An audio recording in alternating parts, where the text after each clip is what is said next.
Hi guys, it's Alex McCann here from Manchester-based social media company Altrincham HQ, and we're talking about the 16 lessons from 16 years in business for Altrincham HQ. And today's lesson is blogging gives you a leading advantage. And when I was thinking of who to interview on this subject, the first person that I thought of was Rachel Spencer. Hi, Rachel. Hello, thanks for having me. Really looking forward to this because we've known each other for, I think, over a decade now. And you're a blogger, I'm a blogger, you're a journalist, I'm a journalist. So we're really going to delve in to this subject matter of the importance of blogging. So, just for people that aren't aware of Rachel, I'm going to get you to introduce yourself in a second. But Rachel Spencer, a journalist, a podcaster, an award winning pet blogger, and a pet publicity expert, pet business publicity expert. Do you want to introduce yourself and expand on that and how you first actually started blogging? Definitely, yeah, thanks so much. It's really good to have this conversation. So yeah, basically what happened was I've been a freelance journalist for years. I went freelance in 2006, so I'm going to be 20 next year, which is a bit mad. But I decided basically freelancing was you've done it yourself. Freelancing is really hard to make money, and everything was changing when digital started happening. I started doing stuff for websites like BuzzFeed, and I'd never used the CRM system or WordPress or anything. It was like, oh my gosh, this is so hard. It is horrific. And I remember sitting there, I'd write one post, like a listicle about street food in Manchester or whatever, and it'd take me 3 days, and I would actually be crying at the screen because I couldn't work it and I was useless and I didn't know what to do and I couldn't put links in. It was so hard. And that was in 2015, and I think that's when I first came across you, first did one of your sessions. So yeah, so I realised that I needed to drag myself into the 21st century. So I came and I did a Google Squared online course, which wasn't great because it wasn't very hands-on. It was all online. Um, this was in like 2016, I think it would have been before, things were really different then. And then I did a one-day course with you, and then I decided I was going to go and start a pet blog. And that really changed the course of my business. So yeah, that's how it all kind of started, really. So, as you said, that was about a decade ago, and it's now 2025. People are going to be watching this, and they're going to probably be looking at us both going, "Isn't blogging dead?" I mean, what would you say to those people? So, like, I know we'll bang on about this a lot, but what I would say to those people is when you look for something, what do you do? Do you go on a search engine or do you go in AI now? What do? You put key search, you put terms into a search engine of some sort. Now, when you think about people who are looking for what you offer, do you want to come up when they do the same as what you've just done? So they look for a social media expert in Altrincham or a pet business content planner. You want to be coming up for that thing. So I know there are so many amazing things you can do to get your business out there, whether it's in person, whether it's online, whether it's social media, whatever it is, and they all have their advantages. But blogging is the one thing that will sit there and serve you for decades. You will, I know, because I read your newsletter, you'll have blogs that have been serving you people, finding you for decades that you wrote, I don't know, in 2008 or something. So that is what I would say. Do you want people who are looking for something to find you? If you do, then please just think about blogging. And that can also be repurposing video, repurposing podcasts, just getting those written words on the internet about you and the things that you do. Definitely. I mean, it's interesting, isn't it, that we sort of mentioned people searching for AI. Like AI could pretty much not exist unless it was for people writing articles and blogs and Yeah. putting information on the internet, which is weird because I've only just thought of that. Like, if it wasn't for me and you and all the other content producers, how could AI produce anything? Because it's based on all our content. Yeah. And AI is crawling our content, isn't it, to bring up the best stuff. And it means you need to keep feeding the search engines because that's feeding AI. And I know and I come up against a lot of resistance as well to this, and I know you will too, because it's time consuming and all of those things. But I always, I've always, I'm not saying I'm an expert at all here, but I've always been of the opinion when I started working online and I had my own business and I wanted to be found that your website content is first, and then it Mm. goes out to your newsletter and your social media, and it's website first, blog first, podcast first, whatever it is. That long form content is your at the top of your tree, and then it feeds down everywhere else. Yeah, I mean, these interviews that we're doing for 16 years are all based initially. on the blog itself. Yeah. Like we did a blog. It's really long. It's about, I don't know, 3,000 to 4,000 words long, and this is what our video content is based on. And then we're repurposing it then into. We're going to be doing a talk at the end of the year to wrap up our 16 years. Yeah, and it's a great way that you've repurposed all of this as well. Like, I'm quite bad, we'll talk about this later, I know, but I'm quite bad at repurposing. I create something and it's there and it's up and it's on my blog or my podcast or whatever, and then it's like, and then I've got another episode and I try to bring stuff back in and use it when relevant and stuff. But I think what you've done with your 16 years has been really good in the repurposing element, in that like we're having this chat about blogging, and I know you've got 15 others. So yeah, it's about like making the most of that content that you've got, which you're really modeling here. Mm. Definitely. I mean, just to go back to our sort of our journey back in the blogging world. I mean, I started over in 1999, which seems it is decades ago now. But I mean, for me, it's a really attractive thing to do. Again, it was very early days of the internet. We're still in dial-up internet days then. But the idea that in those days you could write something and put it on the internet and have an Yeah. audience, because I grew up as a that was my start into music journalism. Like, I didn't have the finances to print a magazine, so Yeah. that was the biggest advantage for me. Like, okay, we got dial-up internet. I can just sit on the computer. I can type something up. I can hit the publish button. I can then we didn't have social media in those days, so then it was sharing into message boards. And it's like, what, 10,000 people a week can then read my content. I was like, Oh yes, my God. that is Wow. insane. And I'm not saying that as a social media marketing company we get anywhere near those views in terms of what we got in the music industry, because it's Yeah. a sexier subject. But when I launched Altrincham HQ, that was like the first thing that I thought I'm going to start doing, as well as social media. I'm going to start blogging as well. Yeah. So I want to know, what was it about blogging that was attractive, like when you first started, and like what would you say is different now? Because I know you still do it, which is great. Hmm. What was it like in 1999 compared to now? Compared to now, I guess the biggest difference was the tech wasn't there. Like, the Yeah. writing skills were still there. Like, so everything that I had in my head, everything that I knew I had to communicate was there. But we didn't have WordPress in 1999. I mean, I'm trying to think back. I think the first thing that I started publishing on was Netscape Composer. Oh my And God. then it went on to Dreamweaver was the second one. And it was really, you took as long trying to edit things up, like to get it looking decent, as opposed to actually spending the time writing. So I think that was the biggest difference. The fundamentals are still pretty much the same. It's thinking who your audience is and how you can communicate with them. So I'm always like coming up with ideas, and I've got my emails where I'm still like quite old school. I send an email to myself with a subject line, and then I Yeah. can just go back into my emails when I think, right, I've got half a day to sit down and write. And I think I'm still trying to produce the most perfect blog, like a blog that literally answers every single question that someone needs to know about one subject. And I think that's a good thing about writing. It helps you think. Yeah. It helps Definitely. you think about your subject in depth. And we're going to probably touch on this a lot, but I don't think AI does that in the same way. If you're just putting prompts in and you're taking the content and you're publishing it, you're not having that 2 hours to think about it. Yeah, definitely. I know you'll have read this book, because I think we've probably talked about it, but They Ask You Answer by Marcus Yeah, Shepard.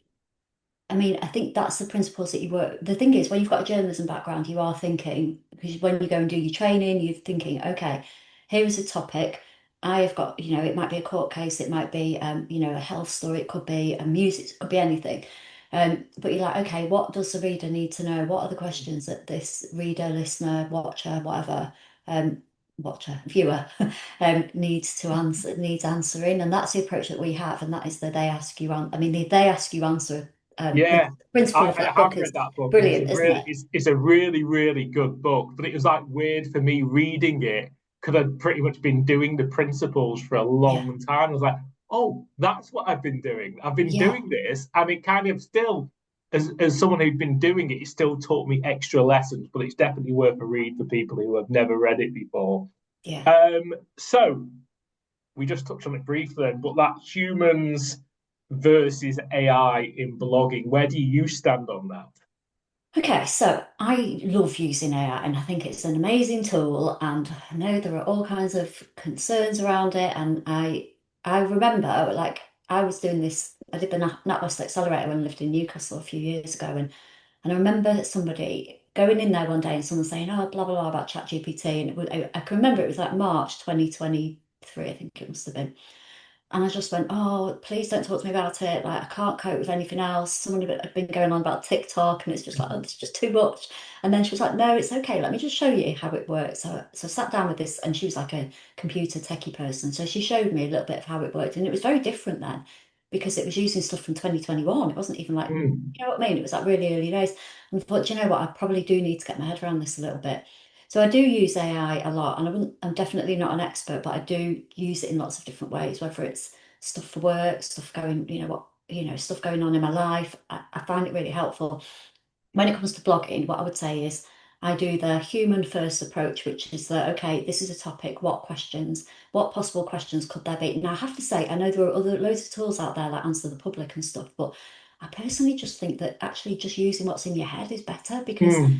I'm writing about how to write a press release, or you know, things, how to feel confident approaching a journalist. In the back of my head, I will have loads of scenarios and things that my clients will have asked me about that topic.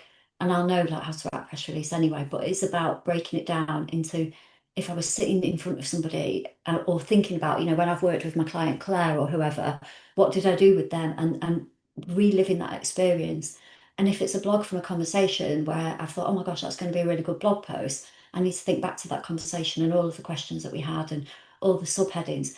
So if I'm doing a blog post, I will usually do it with start with a piece of paper and write everything down. Then I will maybe, what I do now is I use Otter AI, which I know you use as well. And sometimes I'll just record what I want to say into Otter. Then I'll get the transcript and upload it into ChatGPT, and then get it to possibly tidy it up. The other thing I will do is ask it for any blind spots, anything that I've missed. So I will have done I know what questions my clients have asked me about this given topic version, then put it into AI, then make sure that I've covered everything. And then I'll tidy up that version again to make it sound like me, to take out the things like, I'm not saying, oh my gosh, if people see an emoji on your website, they're going to think you're awful or anything like that. But some people are really prickly about AI, aren't they? So what you Mm. don't want to do is have that jarring, oh, they've used AI to write that by having Yeah. emojis everywhere and things that are very, very clearly AI. So it's doing the human version first, then having AI check it for you and make sure you've not missed anything, then bringing it back to you, editing again, and then getting it up there. That's my thoughts. Where do you stand on that? So it's really weird because I use it in a similar process to what you've just said, in that Yeah, I'm human first, 95% of it is me, and 5% is the using the AI to tidy it up. But I honestly do believe it's down to that lazy versus invested approach. I do feel that in some cases AI could ruin people's reputation in seconds, not just the standard things, the emojis, the elevate, the certain words, certain phraseology it uses. But if you've put a piece of content on your website and it's entirely produced by AI with a non-human approach, and then you're at a networking meeting and someone goes, oh, I really enjoyed that piece of content you written, or I really enjoyed that blog, and you'll just look at them and go, I didn't write it, AI did. It's ruined your credibility in seconds. And like literally, they're just going to go, I'm not going to work with them because they've just used AI.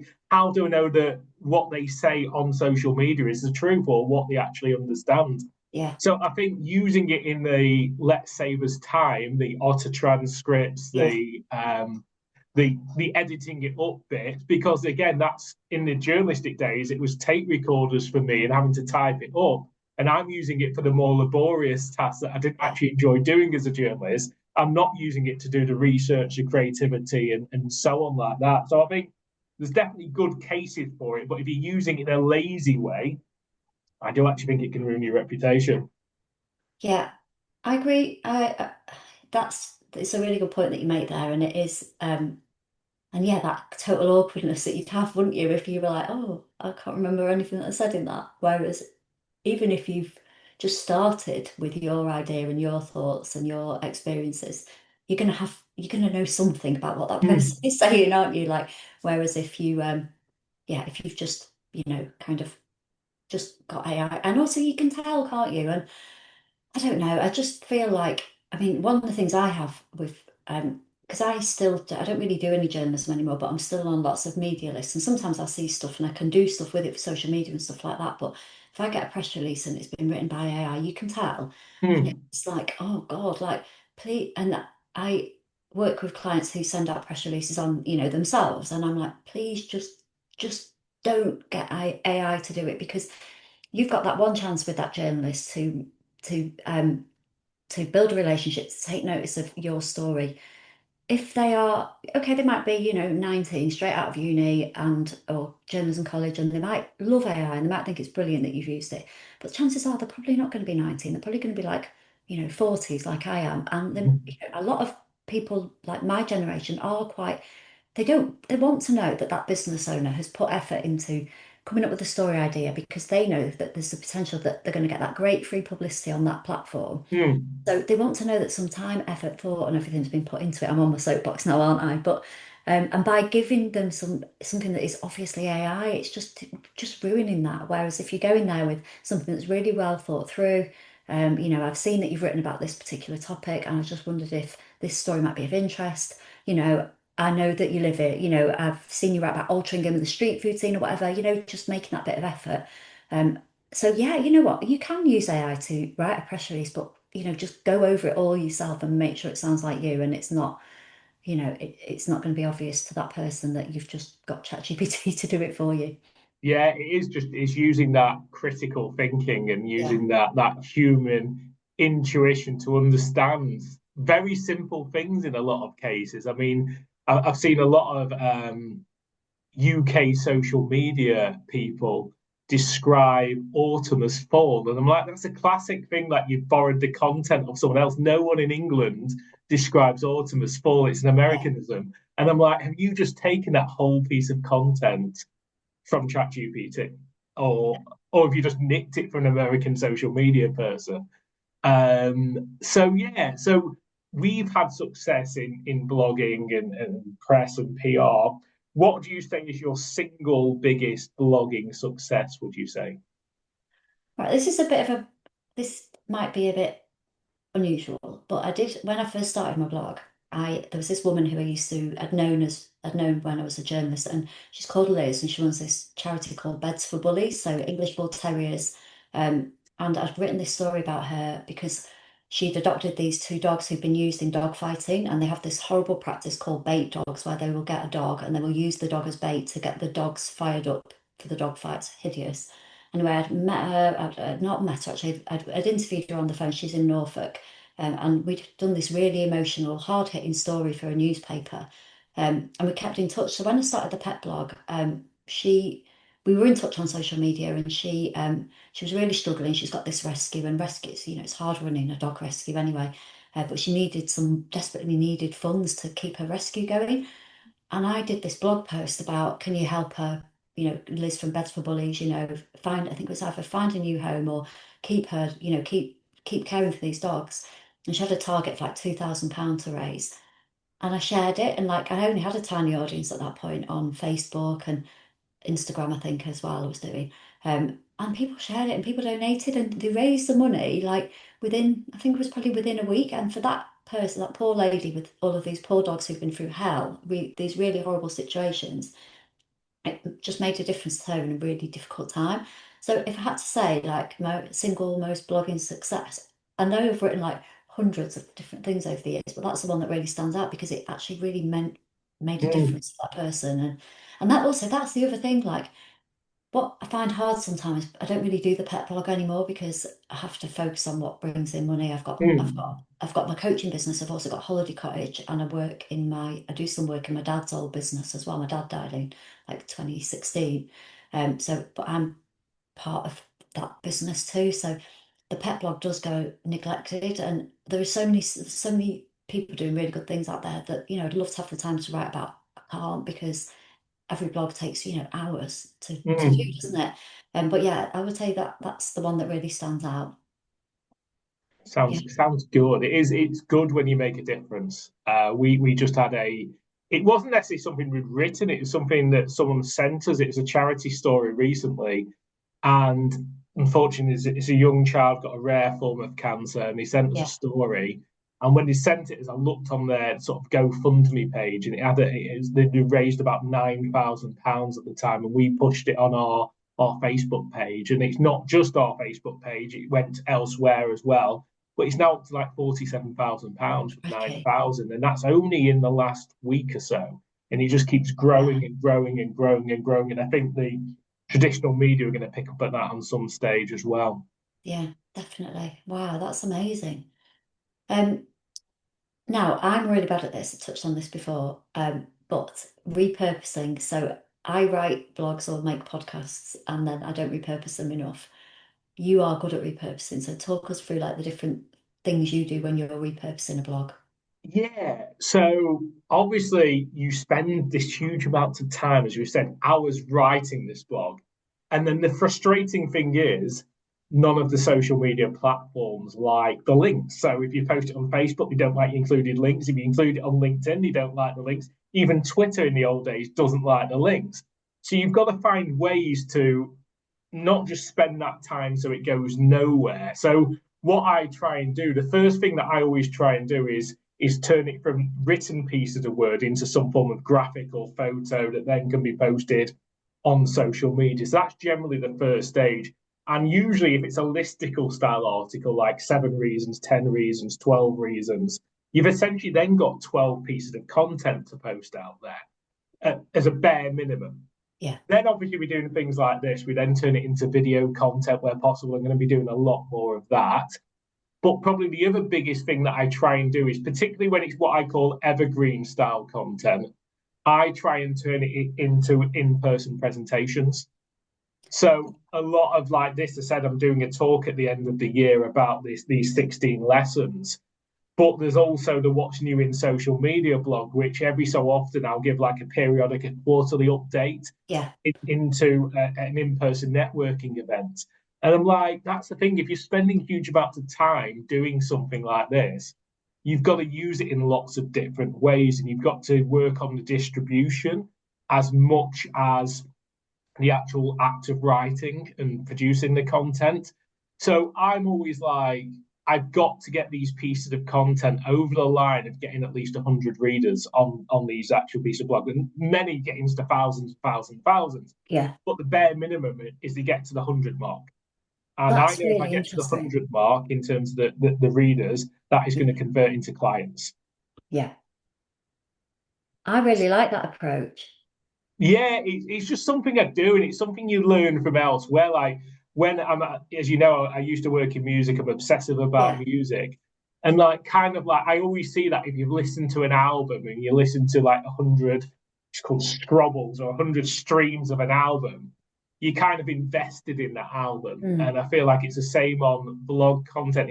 If 100 people have consumed and read that piece of content, it's likely to have resonated with a sizable audience, which again converts into real life success, which is people getting in touch on email or phoning me yeah, up and saying we need your services, because that's ultimately why we are blogging. You're blogging yeah, to help pet businesses, and but you're also blogging to get clients coming to you and wanting yeah. to work with you on either a one-to-one coaching or your group sessions or your pet planners and so on like that.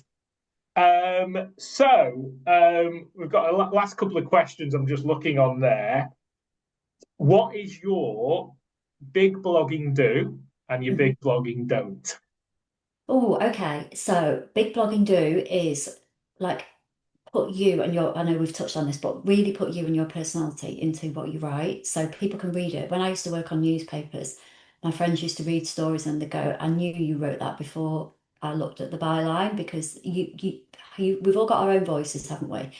And the great thing about blogging and just being able to publish long form content, at the click of a mouse, is that, we're all publishers, aren't we? It's great.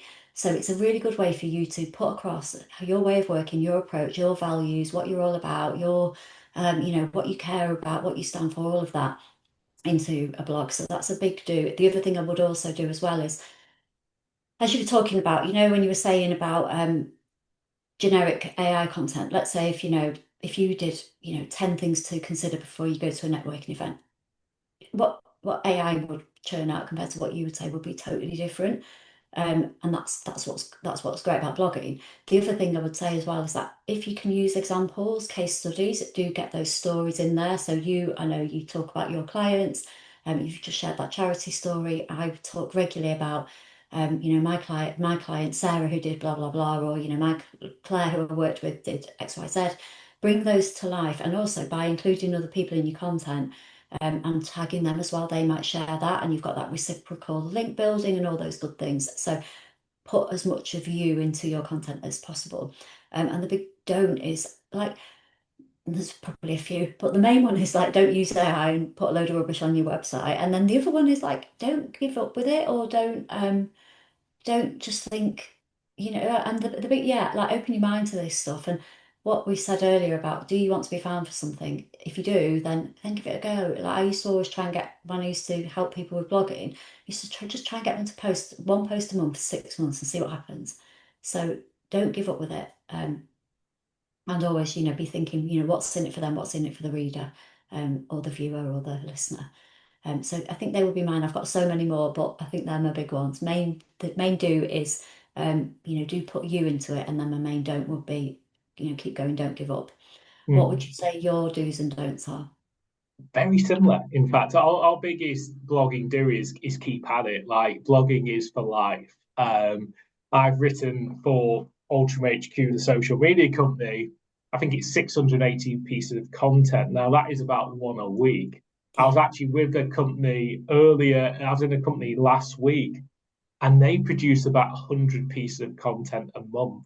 And I Wow. was like, and I did actually, when they said that, I was like, is that just going to be low quality content? And I actually went on the website and read it, and it was really good content. And I was like, that it's one person in the organization whose role it is to produce content. Yeah. And I was like, that's insane. I thought I was doing really well to do one a week, but to do like 100 pieces a month on their niche subject and it to actually drive inquiries was really good. So I would say, yeah, be consistent. At least I would say aim for one a week where possible. And then the don'ts, it's similar to what you said. It's the don't just bang out content on AI that is generic. It's the average of everything. It sounds inhumane or inhuman. You've got to, you have, as I said, you said it as well. You've got to put your personality into it. People can tell your writing style exactly as you said. Like people would know if I got someone else to write it for me, or they'll know if I used AI to write it because they'll go, that isn't Alex, that isn't his voice. Yeah. So yeah, consistency and human versus is AI are my big lessons. So this has been great. It's been some really useful content here. So if people have like watched this video, the long form on YouTube or the short form on socials, where's the best place for people to find you and connect with you? Oh, thank you. It's been a really good chat.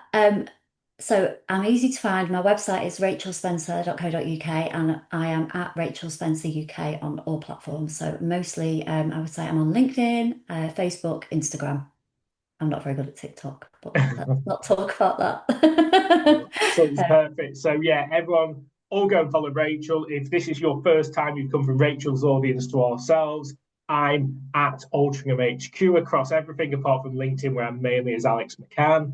But do connect. You've got PR experts, you've got blogging experts, you've got social media experts. Do connect with us. Subscribe to the YouTube channel and follow all the other 16 lessons that we're going to be talking about. So again, thanks for your time, Rachel. Thanks so much for having me. It's been great.